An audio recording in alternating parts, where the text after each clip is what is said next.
স্বীকৃতি হোম কিচেনত মই স্বীকৃতি আপোনালোক সকলোকে স্বাগতম জনাইছোঁ। আজি মই আপোনালোকৰ ওচৰলৈ লৈ আহিছোঁ বইল চিকেনৰ এটা ৰেচিপি।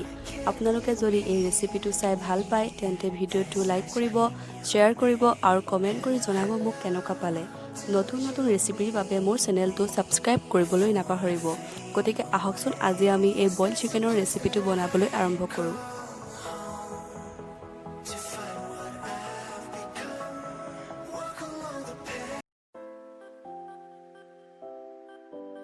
আমাক লাগিব চিকেন,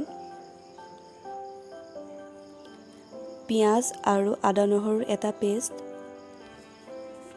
এটা মিডিয়াম চাইজৰ পিঁয়াজ এনেদৰে সৰু সৰুকৈ কুটি লৈছোঁ, দুটা ডাঙৰ বিলাহী আমি এনেদৰে কাটি লৈছোঁ, দুটা ডাঙৰ আলু আমি এনেদৰে ডাঙৰকৈ কাটি লৈছোঁ, তিনিটামান শুকান জলকীয়া আমি এনেদৰে কাটি পেলাই পানীত তিয়াই লৈছোঁ আৰু লৈছোঁ এনেদৰে কুটি আমি মান ধনিয়া, আপোনালোকে বিলাক ধনিয়া ল'লেও হ'ব। ইয়াত লৈছোঁ আমি কাশ্মীৰ মিৰ্চ 1 চামুচ আৰু 1 চামুচ লৈছোঁ আমি জালুকৰ গুড়ি। এখন কেৰাহীত আমি পানী গৰম কৰি লৈছোঁ। পানীটো আপোনালোকে জোখমতে দিব, কিমান জোল খায়। ইয়াত এতিয়া পিঁয়াজ আৰু আদা নহৰুৰ পেষ্টখিনি দি মেলি আমি এনেকৈ মিহলাই লৈছোঁ।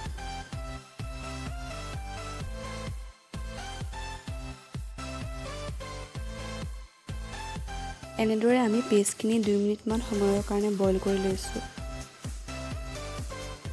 তাৰপাছত আমি ইয়াত কাটি থোৱা পিঁয়াজখিনি দি দিম।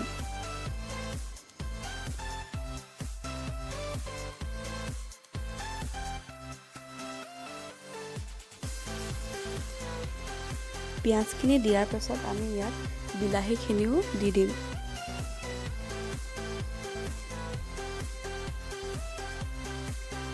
তাৰপাছত আমি কাটি থোৱা মান ধনিয়াখিনিৰ আমি আধাখিনি ইয়াত আমি দি দিম আৰু আধাখিনি আমি যেতিয়া মাংসখিনি হৈ যাব তাৰপাছত দিম।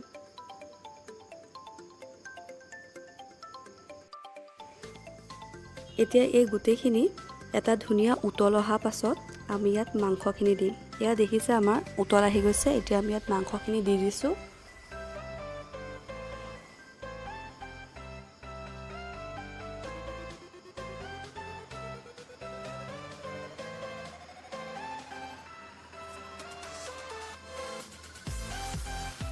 মাংসখিনি দিয়াৰ লগালগ আমি ইয়াত আলু টুকুৰা কেইটাও আমি ইয়াত দি দিম, কিয়নো আমাৰ মাংসটো হওঁতে বেছি টাইম নালাগে। সেইকাৰণে মাংস আৰু আলু আমি দুইখিনি আমি একেটা সময়তে আমি দি দিম।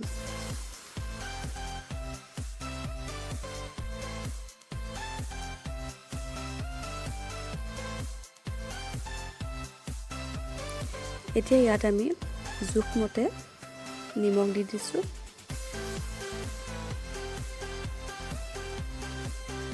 নিমখ দিয়াৰ পাছত আমি এনেদৰে 5 মিনিটমান সময় ঢাকন নিদিয়াকৈ আমি ইয়াত এনেদৰে কেৰাহীখনত মাংসখিনি থাকিবলৈ দিম। তাৰ পাছতহে আমি ঢাকন দিম।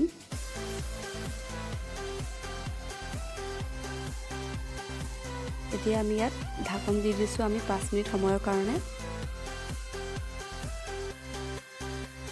এয়া আমাৰ 5 মিনিট সময় হৈ গৈছে। দেখিছে মাংসখিনি ধুনীয়া উতল এটা আহিছে। এতিয়া ইয়াত আমি জালুক আৰু কাশ্মীৰ মিৰ্চ পাউডাৰখিনি আমি ইয়াত দি দিম। ধনিয়াখিনি দিয়াৰ কাৰণেতো আমাৰ মাংসখিনি বৰ ধুনীয়া গোন্ধ এটা আহিছিলে। এতিয়া জালুক দিয়াৰ কাৰণে আৰু ধুনীয়া গোন্ধ এটা আহিব।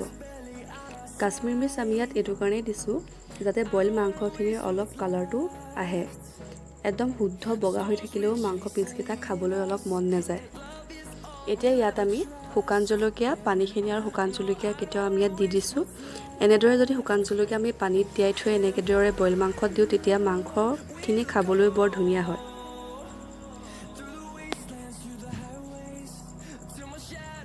দেখিছে মাংস কালাৰটো অলপ আগতকৈ ধুনীয়া হৈ আহিছে। এতিয়া আমি 8-9 মিনিট সময়ৰ কাৰণে আমি এনেকৈ ঢাকন দি দিছোঁ। এতিয়া প্ৰায় আমাৰ 8-9 মিনিটমান সময় হ'ল, প্ৰায় 10 মিনিটেই হ'ব হ'ল ঢাকন দিয়া। মাংসৰ ৰংটো দেখিছে আমাৰ আগতকৈ ধুনীয়া হৈ আহিছে। মাংস আৰু আলু আমাৰ প্ৰায় সিজিয়ে গ'ল। মাংসৰ জোলকণো আমাৰ আগতকৈ ধুনীয়া ডাঠ হৈ আহিছে।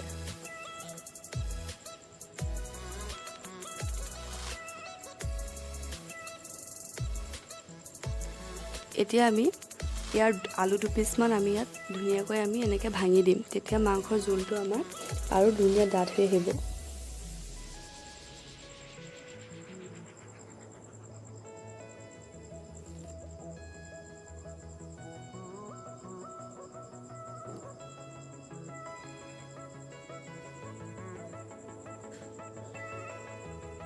এনেদৰে আমি 5 মিনিটমান সময় ঢাকোন নিদিয়াকৈও আমি এনেদৰে সিজিবলৈ দিম। আৰু অকণমান আমি ইয়াত এটা ধনিয়া দিলোঁ নমোৱাৰ আগতে।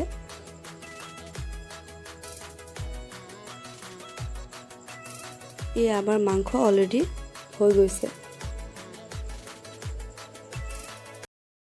আশা কৰিছোঁ আজি মোৰ ৰেচিপিটো চাই আপোনালোকে ভাল পালে। আগলৈ এনেকুৱা ভিডিঅ' পাই থাকিবলৈ মোৰ চেনেলটো ছাবস্ক্ৰাইব কৰি বেল আইকন দবাবলৈ নাপাহৰিব। ধন্যবাদ। Hello, hello, can you hear me as I scream?